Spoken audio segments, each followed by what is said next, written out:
Hi, welcome to our weekly outlook for buyers, trends, structure, levels we're interested in this week.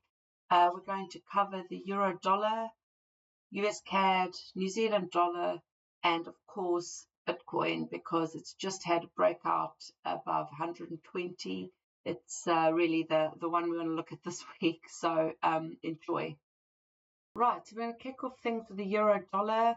If you've been following along every week, this should be very familiar to you. We've recently hit this level, which was a target. We took profits here. We had really good trades in this little run-up here. And, of course, we were saying that we'd expect this pullback. It hasn't been a significant pullback yet. It's really taking its time. We're here on the 3-day, so this is really pulling back over a week or two.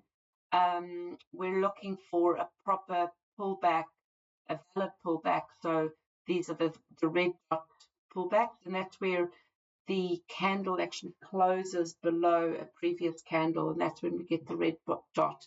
And in our trading methodology, that for us is a valid pullback, and a valid pullback followed by a breakout is then a good trade entry.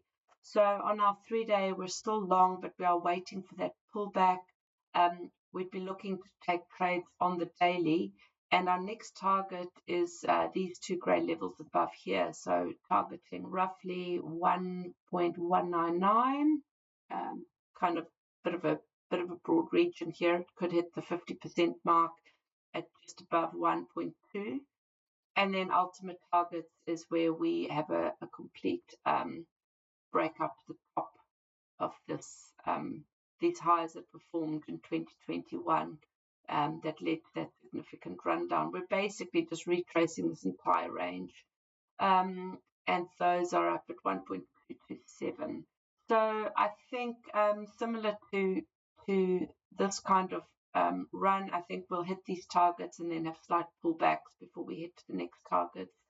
As we've said on this pair, these pullbacks can be short, or they could be far longer and more significant. We could even see this pullback all the way back down to this grey box down here.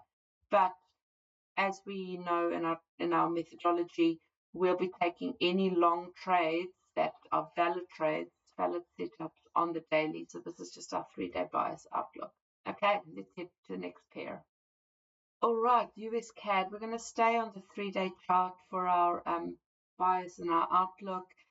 These really become easy to have a quick look at when you're following along every week. So subscribe to my newsletter and you'll get these in your inbox every week. As we've been saying the last few weeks, we were looking for the USCAD to reclaim the 200 MA. It has done so. It's now retraced back up to it. So we are looking for short entries here, and we expect this continuation down to this grey level below here, which is a very key level that's held since 2023. It was formed at the end of 2022, so it's quite a significant level. There's going to be a lot of liquidity here that we're going to be targeting. So yeah, our outlook hasn't actually changed, just the structure is really setting up nicely. We didn't have any trades last week on this pair, but we will be taking any short entries that we get. Okay, on the New Zealand dollar, if you're trading this with us, pretty simple outlook. We've been covering this as well the last few weeks, so it's pretty straightforward. We're targeting this level up here in the grey box. We're expecting it to be broken. This high appeared to be broken because we had expansion to the downside. We get expansion to the upside. This run here has been quite nice. We've had a couple of trades in here, and we're still open on a trade. We did have a trade, a long trade last week. We've been stopped out of that. So we're looking at a second entry on our liquidity flush, which I explained in my methodology and my trading strategy.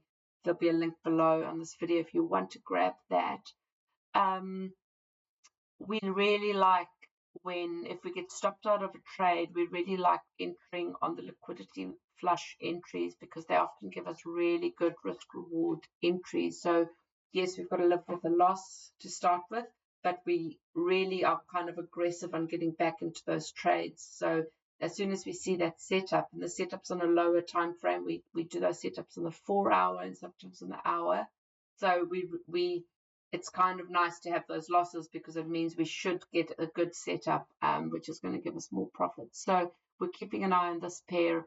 That's why I'm keeping it in our outlook, because there's some really nice trades set up on this pair.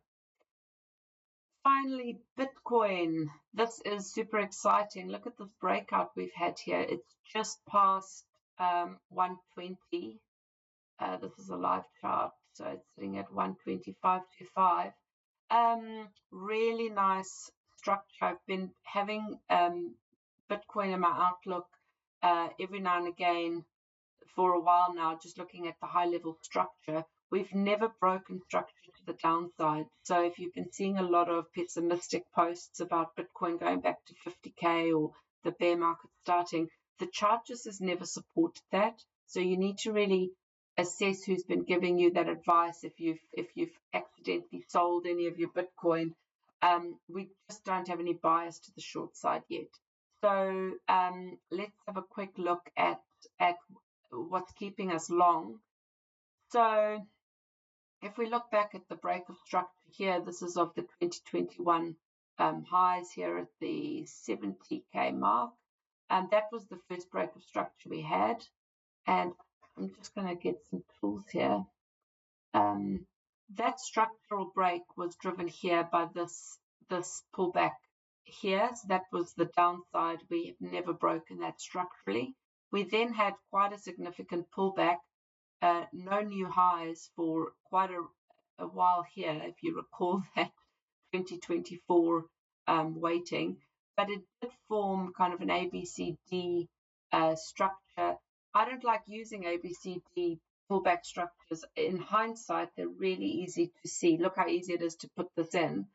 So I don't use them on live trading or to help with our trading setups, because same with trend lines. I just don't use them because as it's forming, a trend line could be, this trend line as it's forming could be here, then you use that one, then you using this one, then this one. Like, they form as they form, but it's only once the structure is complete that you can actually see where the real trend line is. I don't think they're helpful, but I like to use them after the fact to just kind of support, okay, we're doing the right thing. So what we use is structural breaks, okay? The structure was never broken. So until this high, just put an arrow the other side, this high here, oh, come on. Until this high here or this low here is broken, that's our range, okay? And we had this pullback, this retrace within that range. We just sat tight. We were obviously trading longs. If you were trading this, you'd be trading only longs, but they never really had a run. So there was just this kind of retrace for quite a while. As soon as we broke this structure to the upside, it's really the structure then becomes this level here, okay? So we've got a trend line that we put along there, but the real structural break is that, okay? It had to break this high here, and it's driven by this red dot here, so a valid pullback and then a break, so that becomes a structural low. We've never broken that since then. Even during this pullback, we've never broken the structure. So that became our low, and our high was, we kept forming new highs. At some point, this here, no, even that didn't break structure. So we never had a new low to start with. This was not a new high structurally, unfortunately. We had this pullback, and we never broke the high either during that pullback. So if you put that there, we didn't have a close above this, so that it's not a break structurally. So again, we sat in this range for ages, and you could see that it was just noise. It's just noise freaking you out. Yes, on lower time frames, things were broken, but structurally, we never broke this. Okay. Then we've got this break of structure up here that we had to wait for, and we actually got this break here on May the 19th, which closed 22nd of May. Okay. So then we can upgrade this. This becomes our low, and it broke it there. We then actually had an entire structure in here, which we've broken again. So we never came down to these lows. This is now our new low. This has led to the new breakout.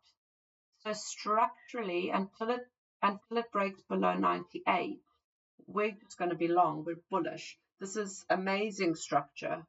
So yeah, I mean, take the longs if you're trading this. I'm an investor in Bitcoin, so I'm looking at longer term exit plan.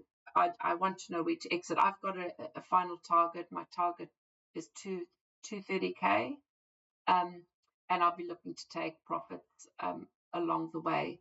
But I think that given the big, wider, entire structural piece, which I went through in my Outlook last week, we've got targets up to 230K. So that's it on Bitcoin. Hopefully, hopefully you didn't get trapped by any of this noise here. When you zoom out, like on a 3-day, and you can actually see where the actual structure is, the structure, and you can see all the noise that goes on in between that. It makes trading a lot simpler to kind of go what's actually going on. So as I always say, get clarity. One way to get clarity is by just going up a few time frames and actually look at what's actually going on.